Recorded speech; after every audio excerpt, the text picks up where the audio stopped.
It is May 14th and we have pulled all of our onions, the sweet yellow onions. I pull them all in, I put them in the garage, and then I pulled them back outside and it was back and forth for a couple of weeks.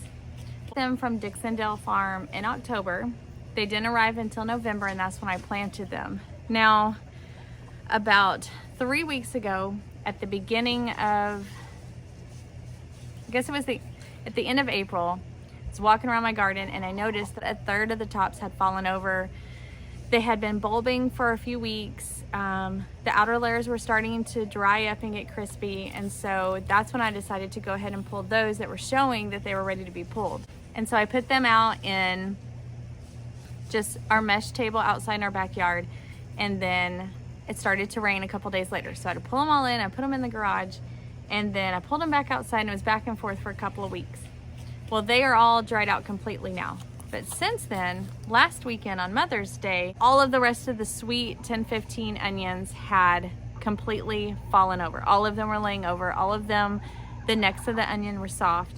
And so I decided kind of last second to go ahead and pull them all. Now, for the onions here, you can plant the spring onions, or there's a sliver of time in our zone at 8B where you can do them in the fall. And like I said, I planted all of them in November. In January, our area had freak snowstorm, like never heard of in anyone I know's lifetime. It was generations ago something like that had happened. We had a week of below freezing, very cold weather, and all of my onions had, I think, got a little bit stunted like that. I'm not sure, because they were kind of slow to bulb, but then once they bulbed, it was kind of happening really fast, and then all of a sudden they were all falling over and showing that they were ready to be pulled. And so that's what I did last weekend. I did some 2 weeks ago, almost 3, and then I did the rest of them last weekend, all of the sweet 10-15s. The red bells are still over there because they're still growing long and tall and they don't show any signs of being done yet. So I pulled the rest of them last weekend. They've been drying out for about 5 or 6 days. So I'm gonna go back in time, and this is me harvesting the onions. Now, when it comes to onions, there's several ways to tell that they're ready. One is when they have just naturally fallen over like this here. Sometimes they're still standing up, but they're real soft. See, you can see on the ball of this one, it's not falling all the way over. It's just leaning. It has a little escape. It's just leaning. It's getting kind of soft. Pull these weeds out of here that snuck up. But the outsides are drying up. Now, I didn't plan to pull these onions for another couple of weeks, but with there being rain in the forecast, you don't want them to be wet. Baseball size, maybe a few of them, but I'm really excited about this. This to me is awesome and successful, and they look pretty good.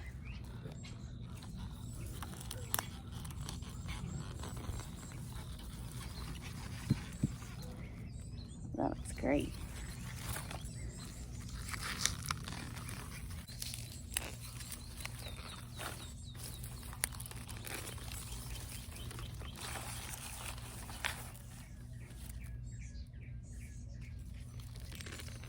Look at this one. Oh, it looks great.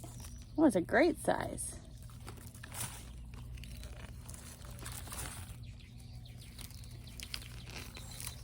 Ooh-wee. Look at that one.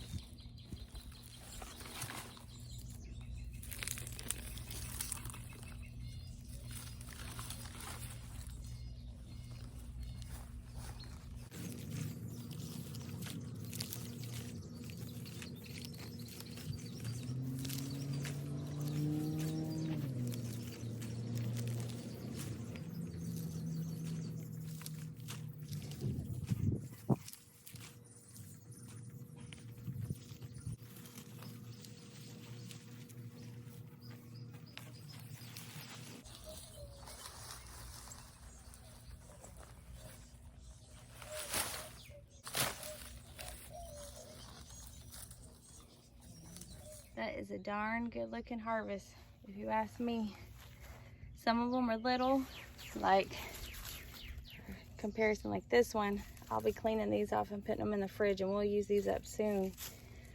Oh man, some of these are looking real good size, man. Now here are some that I picked a few weeks ago because they had all fallen over so early. Look at this one. And this just shows what they're gonna look like. So what you wanna do for long-term storage is you wanna set your onions out. I have like a metal patio table that I set mine out on for a couple weeks just outside. Let them get they need airflow and lots of sunlight, and these outer layers will get crispy and dry out. That protects it. These stems will go from this green color to this hay and get real dried out. Okay, so harvest them all. They've been sitting out drying. Now, some of them are a lot dried out because they've been going for weeks. They're all ready to be put away. Now, the easiest way you can do things is to let them dry out really completely and just store them somewhere where it's dark, bottom of the pantry, something like that, and they last for a long time. You can also chop them up and dehydrate them. You can just chop them up and store them in the fridge for about a week or in the freezer for months, which is really easy. I may do that with some of these, especially as they get to storing. You want to kind of squeeze them every now and then and see if they start getting soft. And then use them up kind of quickly. I'll probably put a lot in freezer bags. For a lot of these, what I do want to do is braid them and make a really cute onion braid. And it's really easy to do that. Basically, if you know how to French braid, you can do an onion braid. You're gonna get 3 onions and lay them out, and you're gonna tie a string at the base of each of them, and then you're gonna weave them in. But let me show you what I'm talking about. Okay, so these are all the onions I harvested this year from my raised bed. These are the ones that I did 3 weeks ago, and you can see a big difference. These are almost completely dried out. These are ready to store for long term. These, let's see, the rest have only been drying a week. I have some in this chair, and they kind of go all the way around my table.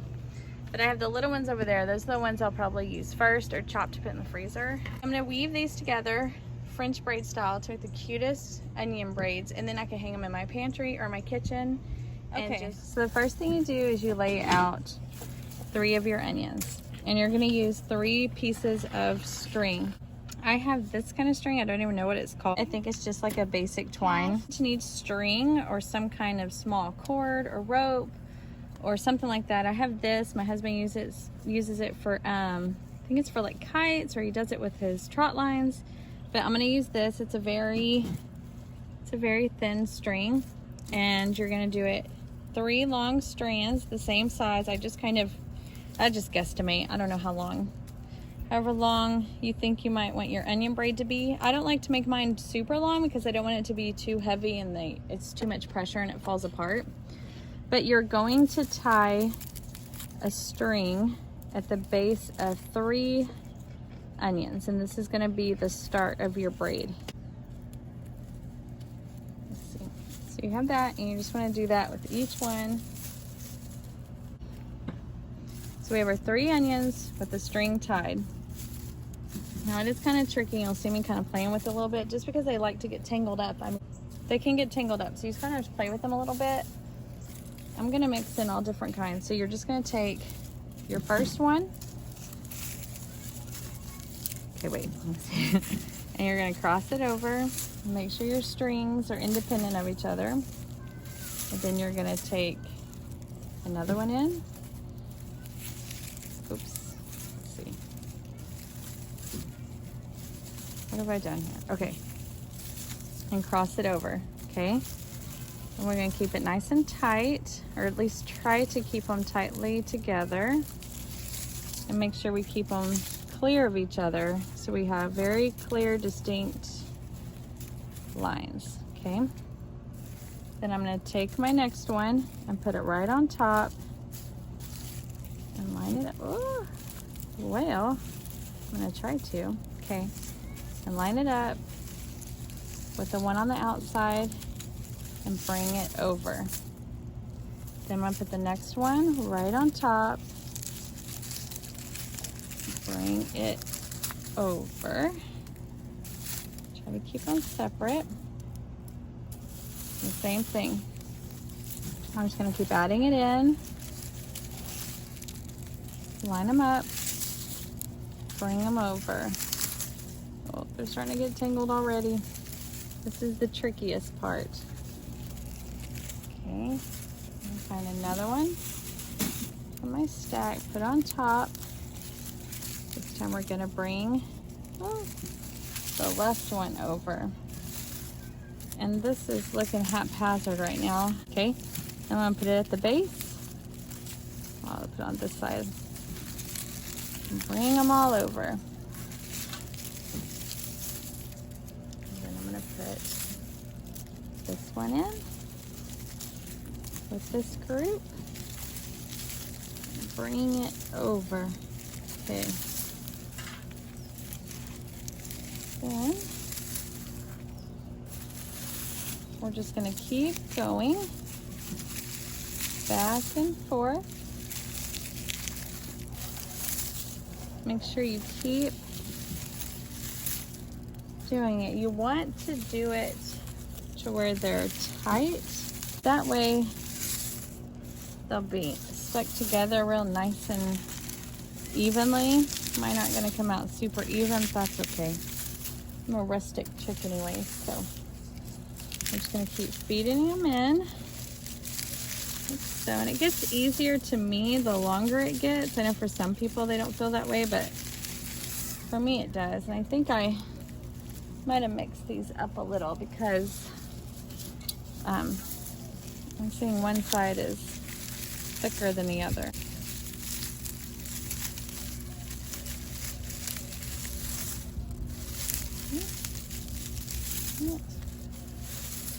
And we're gonna add in another.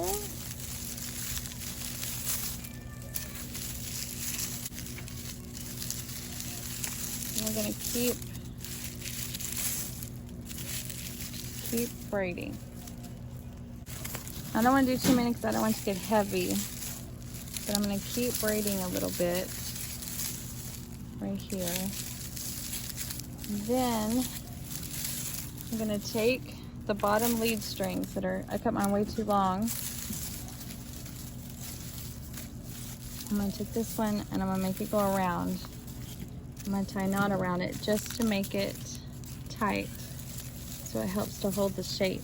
Leave a good lead string on the end so that I can hang it from, because I don't like to hang from the actual onions because I want them to stay nice and tight. But if I can leave a string with a loop on the end, then I can hang it from a hook or something in my kitchen. And that's it.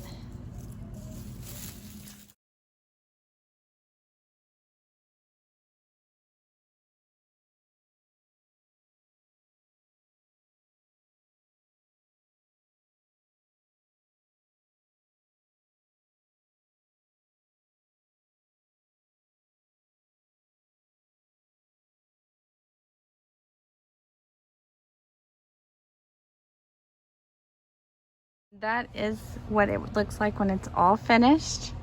It's a little onion braid. And obviously it's hanging on my back fence right now, but just hang it from the kitchen. And what I like to do is as you use them, you just cut it off, like cut off an onion, or you can, as they start to dry and you start to use it, you'll see how some will be loose. Pull them out one by one as you want to use them, and then it just hangs and is really cute in your kitchen.